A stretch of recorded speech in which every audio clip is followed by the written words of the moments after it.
کچھ دنوں سے اپریل کے آخری ہفتے سے انڈیا مسلسل دباؤ ڈال رہا تھا اور پوری دنیا کو انوالو کر کے جھوٹا ڈراماٹائز کر کے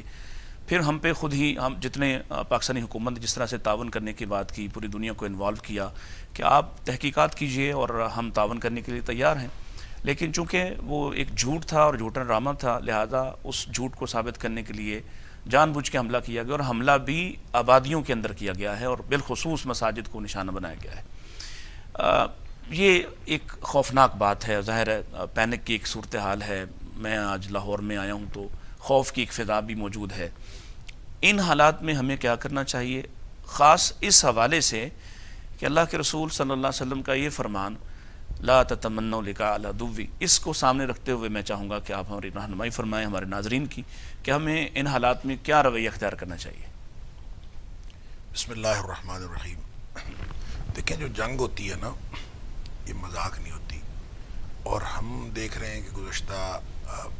چند ہفتوں سے جب سے یہ پہلگام والا واقعہ ہوا ہے، ہمارے سوشل میڈیا کے اوپر باقاعدہ میمز بنائی جا رہی ہیں اور لوگ عوام الناس اس طرح کا مذاق اڑا رہے ہیں اور ایک مزاح پیدا کر رہے ہیں۔ اس سے اگرچہ ایک ان کے یعنی مورال کی بلندی کا ایک تاثر ملتا ہے صحیح کہ لوگ جو ہیں وہ جنگ کے حوالے سے بالکل خوفزدہ نہیں ہیں، تو یہ ایک پازیٹیو بات بھی اس میں ہے، لیکن صحیح بات یہ ہے کہ جنگیں جو ہیں وہ تو اب انقلاب برپا کر دیتی ہیں، بگاڑ پیدا کر دیتی ہیں، اور جنگ کا جو تصور ہے وہی بڑا خوفناک ہوتا ہے۔ صحیح۔ جیسے ملکہ سبا کو جب کہا گیا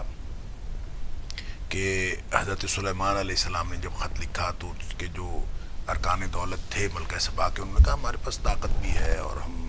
جو ہے نا وہ اسلحہ بھی ہے، بالکل صحیح، جنگی مہارت بھی ہے، لڑ بھی سکتے ہیں، تو ہم لڑ بھی سکتے ہیں، وہ لڑنا چاہیے۔ تو اس نے پھر بڑی وزیر خاتون تھی، اس نے کہا کہ نہیں، جب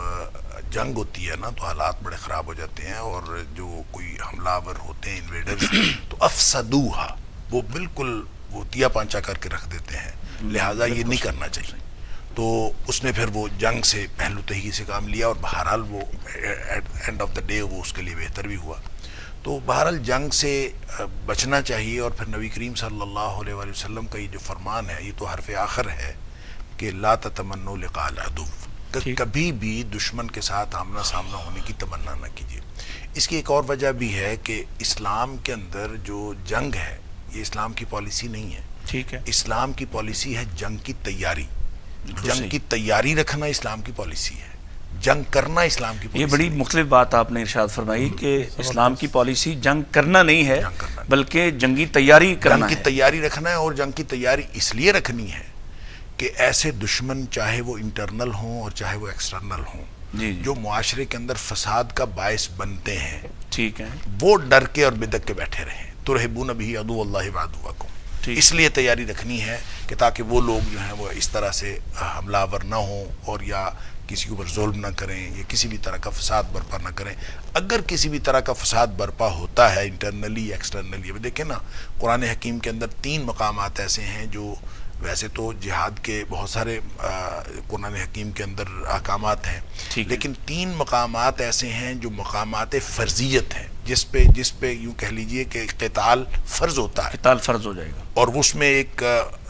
ترتیب سے اگر دیکھیں تو سب سے پہلی سورہ حج کی آیت نمبر 39 ہے، اذن للذین یقاتلون بانہم ظلموا۔ دوسری جو ہے سورہ بقرہ کی آیت نمبر 190 ہے، وقاتلوا فی سبیل اللہ الذین یقاتلونکم۔ اور تیسری جو ہے سورہ نساء کی آیت نمبر 75 ہے کہ وما لکم لا تقاتلون فی سبیل اللہ۔ اچھا، اب تینوں سے کیا بات اخذ ہوتی ہے، وہ یہ کہ جنگ آپ نے اس وقت لڑنی ہے جب کوئی کفار آپ کے اوپر ظلم کرے، جنگ آپ اس وقت لڑنی ہے جب کوئی انویڈر آپ کے اوپر حملہ آور ہو، اور جنگ آپ نے اس وقت لڑنی ہے جب کوئی انویڈر آ کے آپ کی قریبی بستی کے اوپر حملہ آور ہو اور ان کے اوپر ظلم کرے۔ تو یہ تینوں صورتیں جو ہیں اس میں انیشیٹ جو کرنے والی جنگ جو انیشیٹ کرتا ہے وہ ہمیشہ دشمن کرتا ہے۔ تو اس کے ساتھ مسلمان جو ہیں وہ اس کا پھر جب کبھی اس طرح کی صورتحال ہوتی ہے تو ادارہ جہاد حرکت میں آ جاتا ہے، اور جب وہ حرکت میں آتا ہے تو انہوں نے پوری طرح سے پھر وہ جنگ جب کوئی بھی شروع کرے، پھر اس کے بعد اسلام کا حکم یہ ہے کہ اگر آپ کے اوپر کسی نے زیادتی کی ہو تو فاعتدوا علیہ بمثل ما اعتدى علیکم، جس طرح انہوں نے آپ کے اوپر زیادتی کی آپ نے اسی طرح کی زیادتی آپ نے